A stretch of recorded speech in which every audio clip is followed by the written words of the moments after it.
ጋር በመተባበር የሚቀርብላችሁ የስድስተኛ ክፍል የሂሳብ ትምህርት ነው። እኔ መምህር መላኩ እባላለሁ። የስድስተኛ ክፍል ምዕራፍ 1ን በዛሬው ክፍለ ጊዜ አሳያችኋለሁ። የምዕራፍ 1 የመጀመሪያዋ ክፍለ ጊዜያችን የተካፋይነት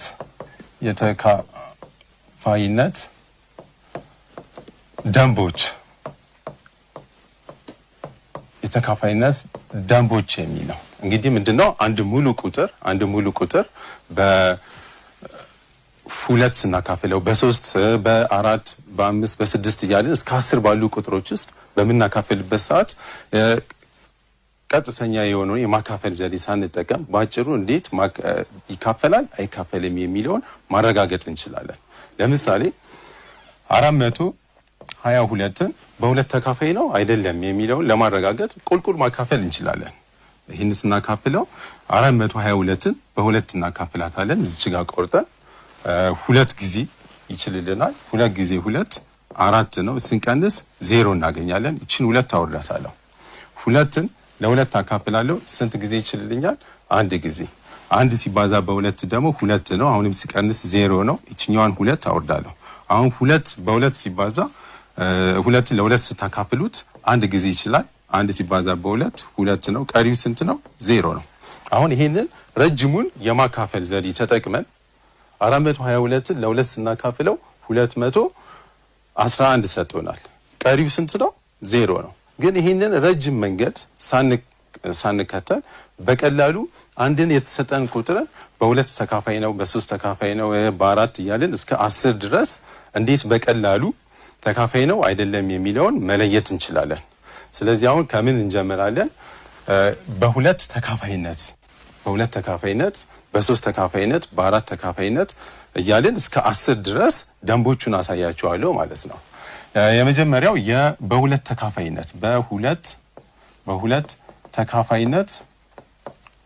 ተካፋይነት ደንብ ነው።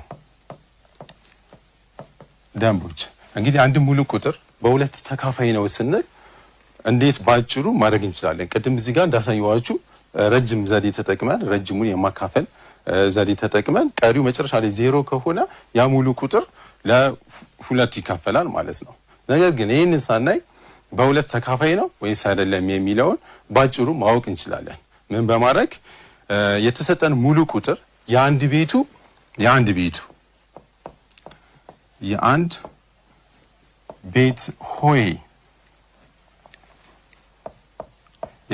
ሆሄ 0 2 4 6 እና 8 ከሆነ ያ ሙሉ ቁጥር ለስንት ተካፋይ ነው ማለት ነው? ለሁለት ተካፋይ ይሆናል ማለት ነው። እስቲ እዚህ ጋር አሁን ምሳሌ ላሳያችሁ። ለምሳሌ 2140 ብናየው የአንድ ቤቱ ስንት ነው? አሁን እዚህ ጋር የአንድ ቤቱ 0 ነው። የ10 ቤቱ 4 ነው። የ100 ቤቱ 1 ነው። የ1000 ቤቱ ደግሞ 2 ነው። እኛው ለሁለት ይካፈላል አይካፈልም የሚለውን የምናረጋግጥበት መንገድ የአንድ ቤቷን ብቻ ነው የምናየው። የአንድ ቤቱ 0 ከሆነ ይሄ ሙሉ ቁጥር ለስንት ይካፈላል ማለት ነው? ለሁለት ይካፈላል እንደማለት ነው። ስለዚህ ምንድነው የምናየው? የአንድ ቤታችን 0 መሆኑን፣ 2 መሆኑን፣ 4 መሆኑን፣ 6 መሆኑን፣ 8 መሆኑን ካረጋገጥኩ የተሰጠኝ ሙሉ ቁጥር ለሁለት ተካፋይ ነው ማለት ነው። ሌላ ምሳሌ ላሳያችሁ። ለምሳሌ 3143 ብል አሁን ይሄ ሙሉ ቁጥር በረጅሙ የማካፈል ዘዴ ተጠቅሜ ለሁለት ተካፋይ ነው አይደለም ብንል ሊካፈልልን አይችልም። ምክንያቱም የአንድ ቤቷ ስንት ስለሆነች ነው? 3። ግዴታ አንድ ሙሉ ቁጥር በሁለት ተካፋይ ነው የምንለው የአንድ ቤቱ ወይ 0 2 4 6 እና 8 መሆን መቻል አለበት ማለት ነው። እነዚህን ዘዴዎች በመጠቀም የተሰጠኝ ሙሉ ቁጥር በሁለት ተካፋይ ነው ወይስ አይደለም የሚለውን ማወቅ እንችላለን ማለት ነው። እሺ እነዚህን ካየን እስቲ የ3 ተካፋይነትን ደግሞ ላሳያችሁ። የ3 ተካፋይነት ሁለተኛ እሱን ነው ማሳያችሁ። የ3 ተካፋይነት ደንብ እንግዲህ አሁን አንድ ሙሉ ቁጥር የተሰጠ በ3 ይካፈላል አይካፈልም የሚለውን እንዴት ነው መለየት የምንችለው? ቀጥተኛ የሆነውን የማካፈል ረጅሙን የማካፈል ዘዴ ሳልጠቀም በሶስት ተካፋይነት ደንቦች ምንድነው የሚለን እቺን በደንብ ታስተውላላችሁ። የአንድ ሙሉ ቁጥር የተሰጠን የሆሄያቶቹ ድምር ለሶስት የሚካፈል ከሆነ የተሰጠኝ ሙሉ ቁጥርም ለሶስት ተካፋይ ነው ማለት ነው። ለሶስት ተካፋይ ነው። ስለዚህ ደንቡ የሚለን ይሄ ነው። የሆሄያቶች ድምር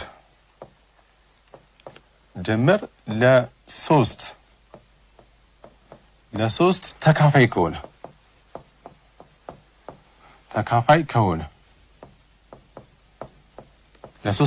ከሆነ የተሰጠኝ ሙሉ ቁጥርም ለሶስት ተካፋይ ይሆናል ማለት ነው። እስቲ አሁን እዚህ ጋር አንድ ምሳሌ ላሳያችሁ። ለምሳሌ 912ን ብናየው ሆሄያቶቹ እነማን ናቸው? የአንድ ቤቱ 2 ነው፣ የ10 ቤቱ 1 ነው፣ የመቶ ቤቱ ደግሞ 9 ነው። እነዚህን ሆሄያቶች ስደምራቸው ምን አገኛለሁ? 9 ሲደመር 1 ሲደመር 2 የዚህ ውጤት ስንት ነው? 12 ነው። አሁን 12 ለሶስት ተካፋይ እንደሆነ ትንሽ ቁጥር ስለሆነ በቀላሉ መረዳት ስለምንችል 12 ለስንት ይካፈላል? ለሶስት ይካፈላል። ስለዚህ 912ን ለስንት ተካፋይ ነው ማለት ነው? ለሶስት ተካፋይ ነው ማለት ነው። 12 ለሶስት ተካፋይ ነው።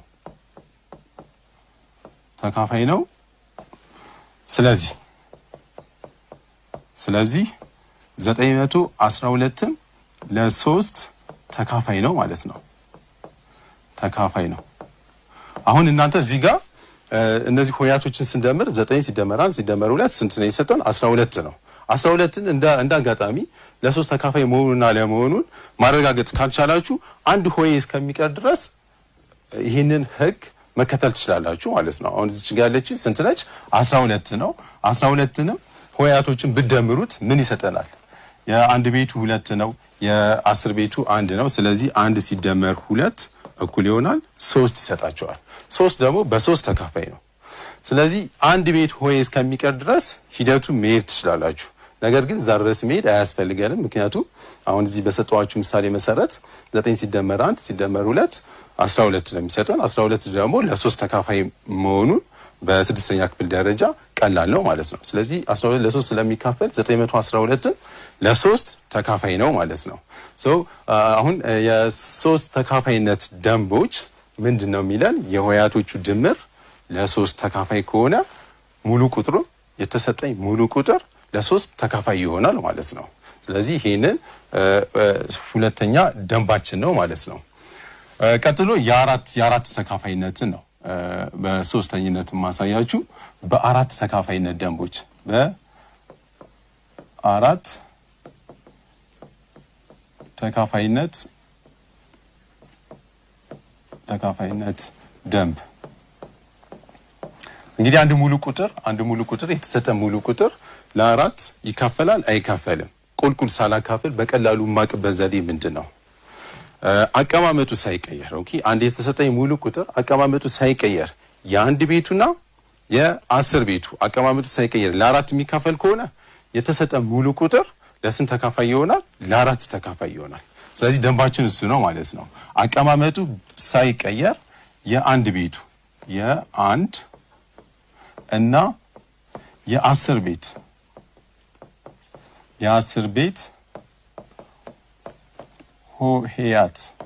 ሆሄያት አቀማመጣቸው ሳይቀየር አቀማመጣቸው ሳይቀየር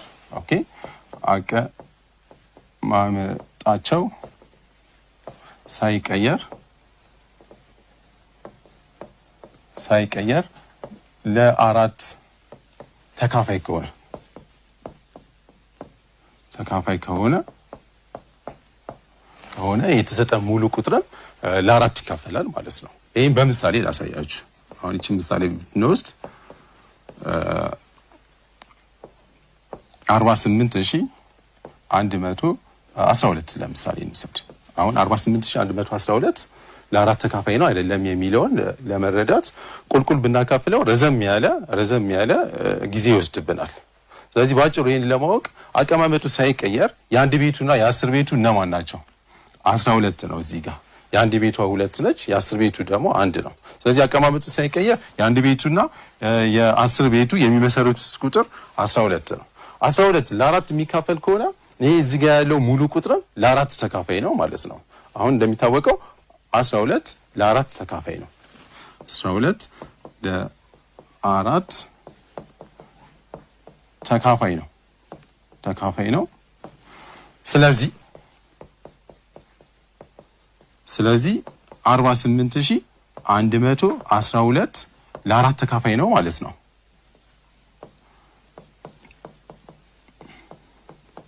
ለ4 ተካፋይ ይሆናል። እናንተም አሁን ቤታችሁ ቁልቁል በማካፈል ለ4 ይካፈላል አይካፈልም የሚለው ማረጋገጥ ትችላላችሁ ማለት ነው። ግን ደንባችን ምንድነው የሚለን? የ4 ተካፋይነት ደንብ የተሰጠኝ ሙሉ ቁጥር የአንድ ቤቱና የ10 ቤቱ አቀማመጡ ምንም ሳይቀየር ለ4 የሚካፈልልን ከሆነ የተሰጠኝ ሙሉ ቁጥርም ለ4 ተካፋይ ይሆናል ማለት ነው። ይሄ የ4 ተካፋይነት ደንብ ነው። ቀጥሎ የተሰጠኝ ሙሉ ቁጥር ለ5 ተካፋይ ይሆናል ወይስ አይሆንም? እንዴት ነው የምናረጋግጠው? አራተኛ እሱን ነው የምናየው ማለት ነው። በ5 ተካፋይነት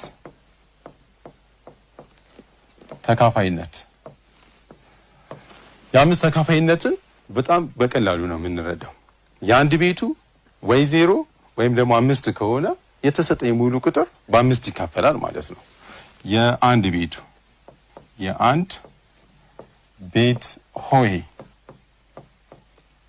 ሆሄ 0 ወይም 5 ከሆነ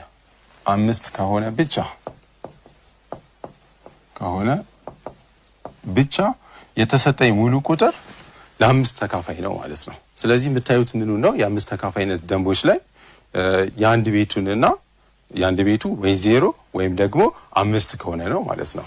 አሁን ምሳሌ ተመልከቱ። ምሳሌ 10150 ብናየው የአንድ ቤቱ ስንት ነው? እዚህ ጋር የአንድ ቤቱ ስንት ነው? 0 ነው። ስለዚህ 0 ከሆነ ይሄ ሙሉ ቁጥር ቁልቁል ብናካፍለውም ለ5 ይካፈላል ማለት ነው። ስለዚህ የአንድ ቤቷ 0 ወይም 5 ከሆነ በ5 ተካፋይ ነው እንደማለት ነው። በ5 ተካፋይ ነው። ሌላ ምሳሌ መውሰድ ትችላላችሁ። አሁን ይሄን ሌላ ምሳሌ ብንወስድ 2152ን በውስጣውን የአንድ ቤቱ ስንት ነው? እዚህ ጋር 2 ነው። ስለዚህ ይሄን ቁልቁል ባካፍለው አሁን ለ5 ሊካፈልልኝ አይችልም ማለት ነው። ለ5 አይካፈልም። ግዴታ ለ5 ተካፋይ የሚሆነው የአንድ ቤቱ 0 ወይም ደግሞ ስንት ከሆነ ነው? 5 ከሆነ ነው። እዚች ጋር ያለችው አሁን የአንድ ቤት 2 ስለሆነ ይሄ ሙሉ ቁጥር ለ5 ተካፋይ አይደለም።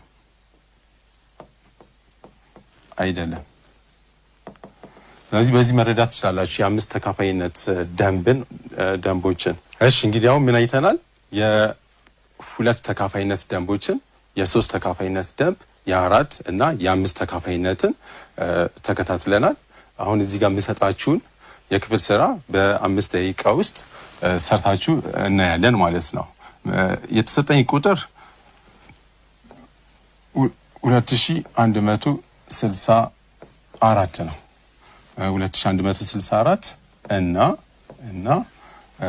4005 እዚህ የሰጠዋችሁን ቁጥር በ2 እነዚህ ቁጥሮች በ2 በ3 በ4 እና በ5 ተካፋይ መሆናቸውን ተካፋይ መሆን አለመሆናቸውን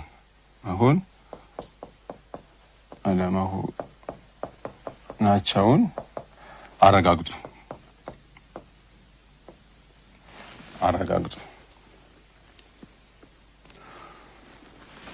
እሺ አመሰግናለሁ። በደንብ እንደሰራችሁት ተስፋ አደርጋለሁ። አሁን ምላሹን እንይ። 2164 በ2 ተካፋይ ነው የሚለውን ለማየት ደንቦቹን ማስታወስ ነው። ምንድነው የሚለን? በ2 ተካፋይነት የአንድ ቤቱ 0 2 4 6 እና 8 ከሆነ በ2 ተካፋይ ነው። ስለዚህ 2164 በስንት ተካፋይ ነው? እዚህ ጋር የአንድ ቤቷ 4 ስለሆነች በ2 ተካፋይ ነው ማለት ነው። ይሄ በ2 በሁለት ተካፋይ ይሆናል። በሶስት ተካፋይነት ምንድነው የሚለን? የሶስት ተካፋይነት ደንብ የተሰጠኝ ሙሉ ቁጥር የሆሄያቶቹ ድምር ለስንት ከተካፈለ ለሶስት የሚካፈል ከሆነ የዚህ ያለው ሙሉ ቁጥር ለሶስት ተካፋይ ይሆናል ማለት ነው። ስለዚህ እሱን ስናረጋግጥ 2 ሲደመር 1 ሲደመር 6 ሲደመር 4 ስንት ነው የሚሰጠን? እዚህ 3 9 እና 4 13 ይሆናል። 13 ደግሞ ለሶስት ሊካፈል አይችልም። ስለዚህ 2164 ለሶስት ተካፋይ አይደለም ማለት ነው። 13 ለሶስት ተካፋይ አይደለም። ስለዚህ 2164 በሶስት ተካፋይ አይደለም ማለት ነው። በሶስት ተካፋይ አይደለም። በሶስት ተካፋይ አይሆንም። ቀጥሎስ በአራት ተካፋይነቱን እንዴት ነው የምናረጋግጠው? የአራት ተካፋይነት ደንብ ምንድነው? የአንድ ቤቱና የአስር ቤቱ አቀማመጡ ሳይቀየር ለአራት የሚካፈል ከሆነ ሙሉ ቁጥሩ ለአራት ይካፈላል። ስለዚህ የአንድ ቤቱ 4 ነው፣ የአስር ቤቱ 6 ነው። አንድ ላይ አቀማመጣቸው ሳይቀየር 64 ደግሞ ለአራት ተካፋይ ነው። ስለዚህ 2164 ለአራት ተካፋይ ነው ማለት ነው። 2164 ለአራት ተካፋይ ነው። የአምስት ተካፋይነቱን ለማየት የአንድ ቤቱን ብቻ ነው የምናየው። የአንድ ቤቱ 0 ወይም 5 ከሆነ ለአምስት ተካፋይ ይሆናል ማለት ነው። እዚህ ያው እንደምትመለከቷት የአንድ ቤቱ 4 ነች፣ 0ም አይደለም 5ም አይደለም። ስለዚህ ይሄ ሙሉ ቁጥር ለስንት አይካፈልም ማለት ነው? ለአምስት ተካፋይ አይሆንም። 2164 ለአምስት ተካፋይ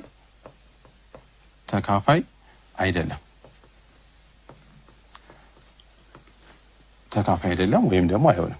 ስለዚህ አሁን የሰጠዋችሁ ሙሉ ቁጥር 2164 ለስንት ነው ተካፋይ የሚሆነው ማለት ነው? በሁለት ተካፋይ ይሆናል፣ በአራት ተካፋይ ይሆናል፣ በሶስት እና በአምስት ግን ተካፋይ አይደለም ማለት ነው። እዚህ ጋር ያለውን ጥያቄ ለመስራት 4005 ነው። በስንት ሊካፈልልን ይችላል? በሁለት ሊካፈል ይችላል? አይችልም። ለምን? የአንድ ቤቱ 5 ነው። የአንድ ቤቱ 0 2 4 6 እና 8 ነው መሆን ያለበት። ስለዚህ እዚች ጋር ያለችው 5 ስለሆነች ለሁለት ተካፋይ አይደለም ማለት ነው። የተሰጠኝ ሙሉ ቁጥር ሆሄያቶችን ብንደምራቸውስ ስንት ነው የሚሰጠን? 4 ሲደመር 0 ሲደመር 0 ሲደመር 5 ውጤቱ ስንት ነው? 9። ስለዚህ 9 ደግሞ ለሶስት ተካፋይ ነው። ስለዚህ እዚህ የተሰጠን ሙሉ ቁጥር 4005 ለሶስት ተካፋይ ነው ማለት ነው። ለአምስትም ተካፋይ ይሆናል። የአንድ ቤቷ ስንት ስለሆነች? 5። ስለዚህ አሁን ባልኩት መሰረት ክፍል ውስጥ ሰርታችሁት ከሆነ በደንብ ሰርታችኋል ማለት ነው። ርማቱን በዚህ መልክ እንወስዳለን። እሺ አሁን በሁለት ተካፋይነት፣ በሶስት ተካፋይነት፣ በአራት እና በአምስት ተካፋይነቶችን አይተናል። ቀጥሎ የምናየው በስድስት ተካፋይነት፣ በሰባት ተካፋይነት እና በ9 በ10 ተካፋይነቶችን አሳያቸዋለሁ። የስድስት ተካፋይነት በጣም ቀላል ነው። በስድስት ተካፋይነት ደንብ የስድስት ተካፋይነት ደንብ ምንድን ነው የሚለን? አንድ ሙሉ ቁጥር በሁለት እና በሶስት ተካፋይ ከሆነ በሁለቱም ተካፋይ ሆኖ በሶስትም ተካፋይ ከሆነ በስንት ሊካፈልልን ይችላል? በስድስት ሊካፈልልን ይችላል። ስለዚህ ህጋችን እሱ ነው ማለት ነው። ከዚህ በፊት ያየነውን ነው መልሰን እዚህ ጋር የምንሰራበት። አንድ ሙሉ ቁጥር በሁለት እና በሶስት ተካፋይ ከሆነ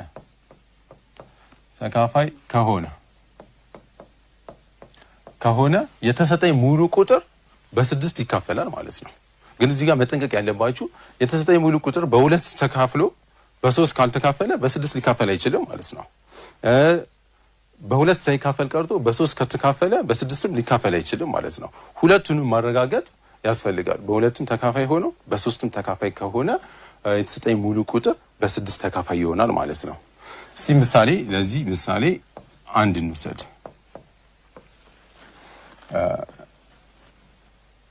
96,000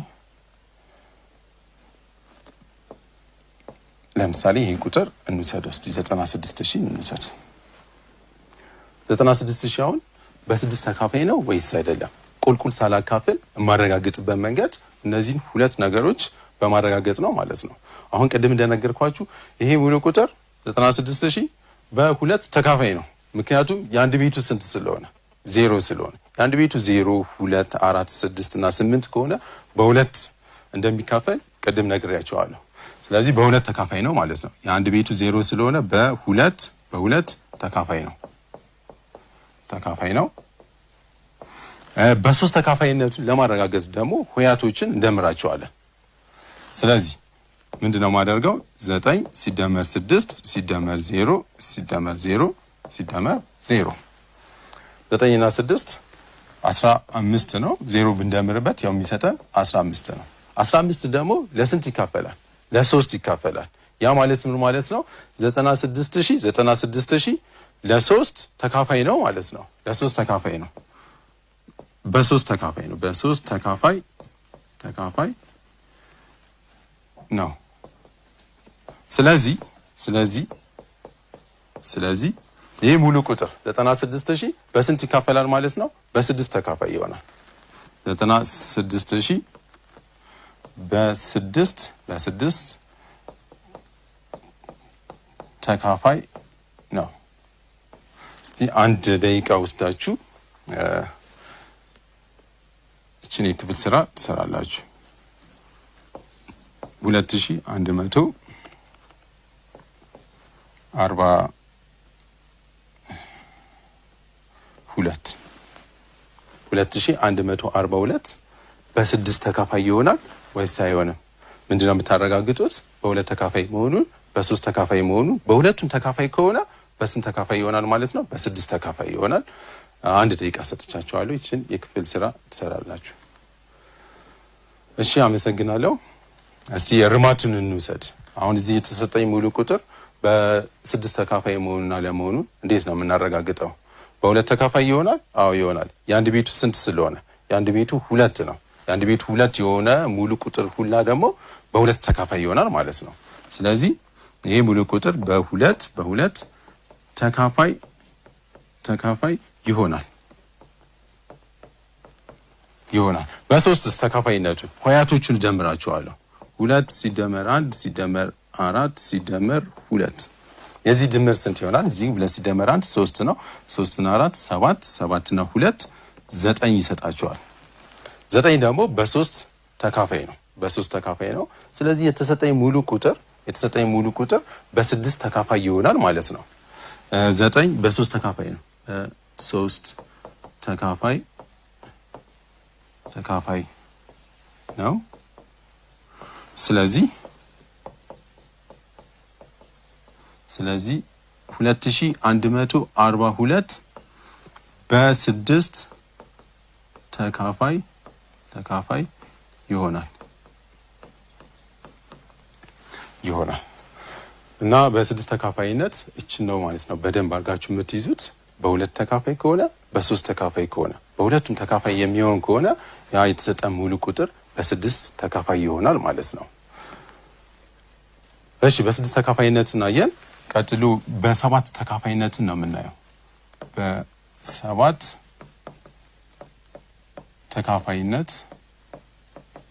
ተካፋይነት ደንብ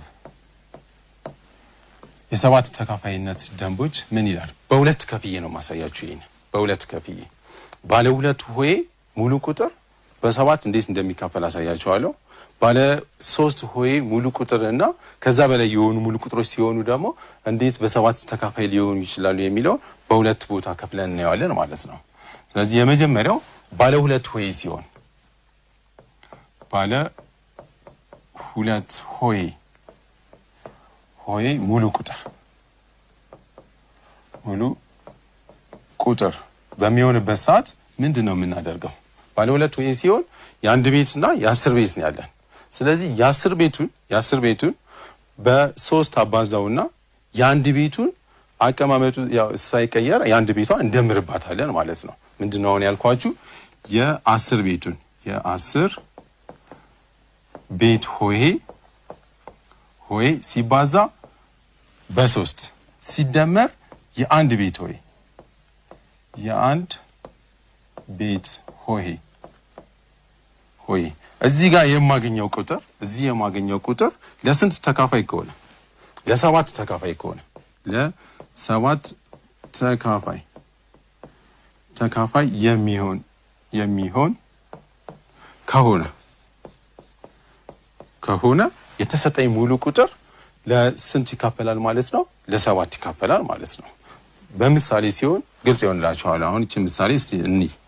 ለምሳሌ አይደል 91ን እንውሰድ። አሁን በ7 ይካፈላል ወይስ አይካፈልም የሚለውን ልናረጋግጥ ነው። እዚህ 91 ላይ የአንድ ቤቱ 1 ነው፣ የ10 ቤቱ 9 ነው። ስለዚህ የ10 ቤቱን በስንት እናባዛዋለን ያልኳችሁ? በ3 እናባዛዋለን። ከዛ ደግሞ የአንድ ቤቱን እንደምርበታለን። አሁን ይሄንን ወደዚህ ሳመጣው የ10 ቤቱ 9 ነው። 9 ሲባዛ በ3 ሲደመር የአንድ ቤቱ 1 ስለሆነች እሷን እደምራለሁ። የዚህ ውጤት ለ7 የሚካፈልልን ከሆነ 91 ለ7 ይካፈልልናል ማለት ነው። ስለዚህ 9 ሲባዛ በ3 27 ነው። 27 ላይ 1 ስንደምርበት 28 ይሰጣቸዋል። 28 ለ4 ተካፋይ ነው። ትንሽ ቁጥር ቀላል ቁጥር ስለሆነ ይታወቃል። 28 ለስንት ይካፈላል? ለ7 ይካፈላል። ስለዚህ 91ም ለ7 ተካፋይ ነው ማለት ነው። 28 ለ7 ተካፋይ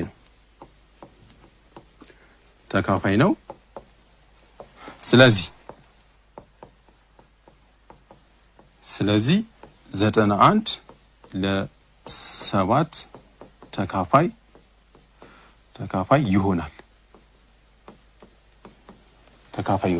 ግን አሁን እዚህ ጋር ስንሰራ 28 በ7 ተካፋይ መሆን አለመሆኑን ማረጋገጥ ባንችል ምንድነው የምናደርገው? ወደ አንድ ቤት እስከሚቀየርልን ድረስ እዚች ጋር ያልኳችሁን ደብ ድጋሜ መሄድ እንችላለን ማለት ነው። አሁን ስንት ነው? እዚህ 28 ነው። 28ን የ10 ቤቱ 2 ስለሆነ 2 ሲባዛ በስንት አደርገዋለሁ? በ3 ሲደመር የአንድ ቤቷ ስንት ነች? 8 2 ሲባዛ በ3 6 ነው። 6 ላይ 8 ስንደምርበት ስንት ይሰጠናል? 14 ነው የምታገኙት። 14 ደግሞ በ7 ተካፋይ ነው። ስለዚህ እስከምታውቁት ድረስ እየቀለለ እስከሚሄድላችሁ ድረስ ማስሄድ ትችላላችሁ ማለት ነው። ግን እዚህ ጋር 28 ለ7 ተካፋይ እንደሚሆን ቀለል ያለ ቁጥር ስለሆነ ይታወቃል። ለ7 ተካፋይ ስለሆነ 91ም ለ7 ተካፋይ ነው ማለት ነው። ስለዚህ ባለ 2 ሆሄ ሙሉ ቁጥር በሚሆንበት ሰዓት የአንድ ቤቱ ሆሄን በ3 አባዛዋለሁ። ከዛ የአንድ ቤት ሆሄውን ደምሬ የማገኘው ውጤት በ7 ተካፋይ የሚሆን ከሆነ ሙሉ ቁጥሩ የተሰጠኝ ሙሉ ቁጥር ለ7 ተካፋይ ይሆናል ማለት ነው። አሁን ባለ 3 እና ሁለተኛው ባለ 3 እና ከዛ በላይ ከሆነ ከዚያ በላይ የሆነ ሙሉ ቁጥር ሲሆን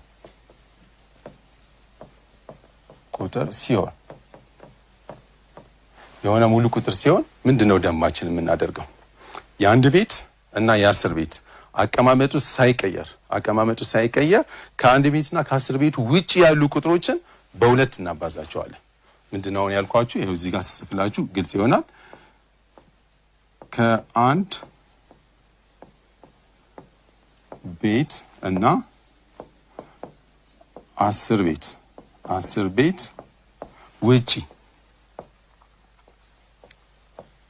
ውጪ ያለን ሆሄ በስንት አባዛዋለሁ? በ2 አባዛዋለሁ። ከዛ እዚህ ላይ ምን እንደምርበታለሁ? የአንድ ቤቱንና የ10 ቤቱን አቀማመጡ ሳይቀየር የአንድ ቤት እና የ10 ቤት አቀማመጡ ሳይቀየር ምንም አቀማመጡን ሳንቀይረው የዚህ ውጤት ለስንት የሚካፈልልን ከሆነ ለ7 የሚካፈልልን ከሆነ የተሰጠኝ ሙሉ ቁጥር ለ7 ተካፋይ ነው ማለት ነው። ለ7 ተካፋይ ይሆናል። እስቲ አሁን ለዚህ ምሳሌ እንውሰድ። 2116ን እንውሰደውና ተካፋይ ይሆናል አይሆንም የሚለውን እናረጋግጣለን። አሁን የአንድ ቤቱ ይሄ ባለ 4 ሆሄ ነው። የአንድ ቤቱ 6 ነው።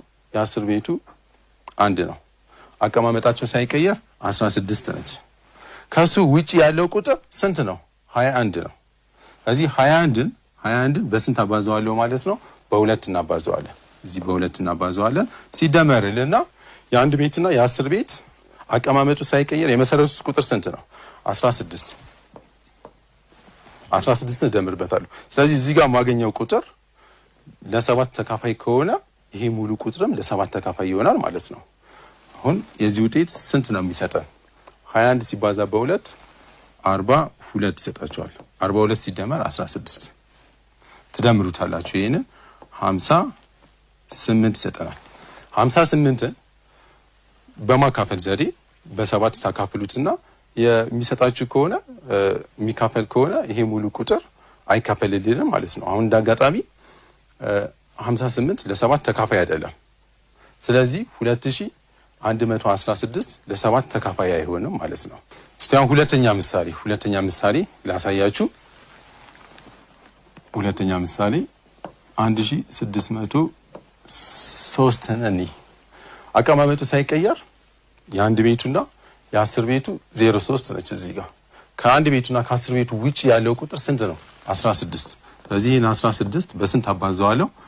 በዚህ ባልኳችሁ በ2 እናባዛውና አቀማመጡ ሳይቀየር 03 ስለሆነ 3 እንደምርበታለን ማለት ነው። 03 ማለት 3 ስለሆነ 16 ሲባዛ በ2 ውጤቱ ስንት ነው? 30 አባዛት ይችል 2 ሲባዛ በ6 12 ነው። 2ን ጽፈን አንድ አለ 32 ይሰጣቸዋል። 32 ላይ ስንት እንደምራለን? 3 32 ሲደመር 3 ውጤቱ ስንት ነው? 35 35 ደግሞ በስንት ተካፋይ ነው? ለ7 ተካፋይ ነው። ይሄ 35 ለ7 ተካፋይ ነው። ስለዚህ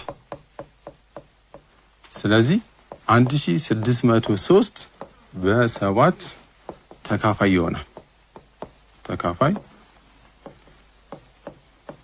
ይሆናል ማለት ነው። ስለዚህ የ7 ተካፋይነት ደንብ በ2 ከፍለን ነው የምናየው ማለት ነው። ቅድም እንደነገርኳችሁ ባለ 2 ሆሄ በሚሆንበት ሰዓትና ባለ 3 ሆሄና ከዛ በላይ በሚሆንበት ሰዓት ደግሞ ይህን ተጠቅመን በ7 ተካፋይ ይሆናል አይሆንም የሚለውን ማረጋገጥ እንችላለን።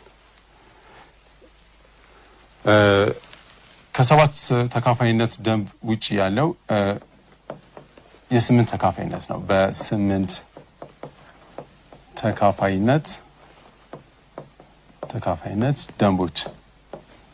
ደንብ አንድ ሙሉ ቁጥር እንግዲህ በ8 ተካፋይ ነው ልንል የምንችለው መቼ ነው? አሁን በ8 ተካፋይነት ደንብ የሚጠቅመን የተሰጠኝ ቁጥር ባለ 4 ሆሄ ባለ 5 ሆሄ እና ከዛ በላይ የሆነ ቁጥር ከሆነ በቀላሉ ለማረጋገጥ ይጠቅመናል እንጂ ባለ 3 ሆሄ ባለ 2 ከሆነ በማካፈል ነው ማለት ነው የምናረጋግጠው። ስለዚህ በ8 ተካፋይነት ደንብ ምንድነው የሚለን? አንድ ሙሉ ቁጥር የተሰጠን አቀማመጡ ሳይቀየር የ100 ቤቱ የ10 ቤት እና የ1 ቤቱ የ100 ቤት የ10 ቤት እና የ1 ቤት አቀማመጡ ሳይቀየር ለ8 የሚካፈልልን ከሆነ የተሰጠኝ ሙሉ ቁጥር ለ8 ተካፋይ ነው ማለት ነው። አሁን ለዚህ አንድ ምሳሌ ላሳያችሁ። ለምሳሌ 50112 ወይም 512 ብናየው 50512 ብናይ ይሄ ሙሉ ቁጥር ለ8 ተካፋይ ይሆናል ወይስ አይሆንም? እንዴት ነው የምናረጋግጠው? የ100 ቤቱ የ10 ቤቱ እና የ1 ቤቱ አቀማመጡ ምንም ሳይቀየር ማንን ነው የሚመሰርቱት? 512 ነው። የ1 ቤቷ 2 ነች፣ የ10 ቤቱ 1 ነው፣ የ100 ቤቱ ደግሞ 5 ነው። ስለዚህ 512 ለስንት ተካፋይ ይሆናል? 512 ለ8 ተካፋይ ነው።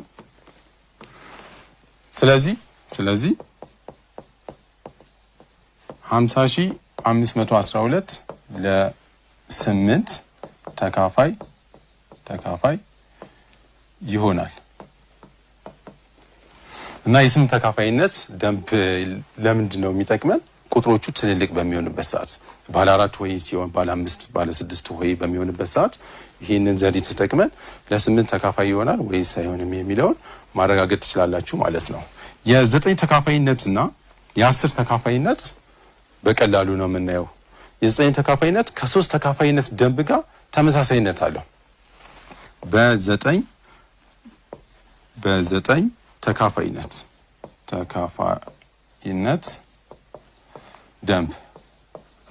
ደንብ ምንድነው የሚለን? የሆሄያቶቹ ድምር ልክ እንደ 3 ማለት ነው። የ3 እንዳሳየዋችሁ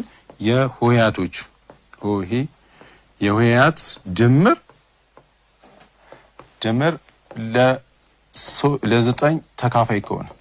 ለ9 ተካፋይ ከሆነ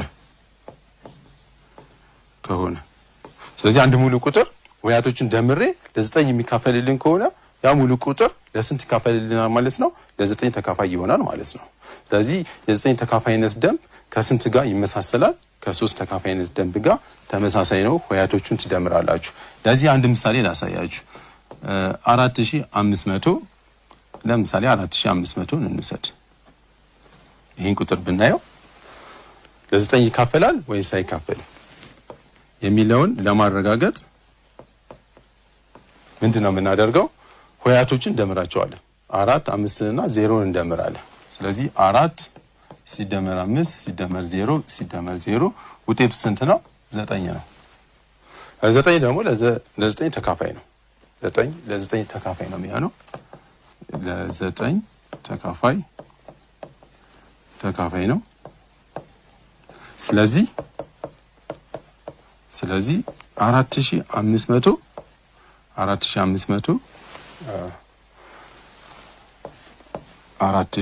4500 ለ9 ተካፋይ ነው ማለት ነው። ተካፋይ ይሆናል። የመጨረሻው የተካፋይነት ደንብ 10 ተካፋይነት ነው። የ10 ተካፋይነት በ10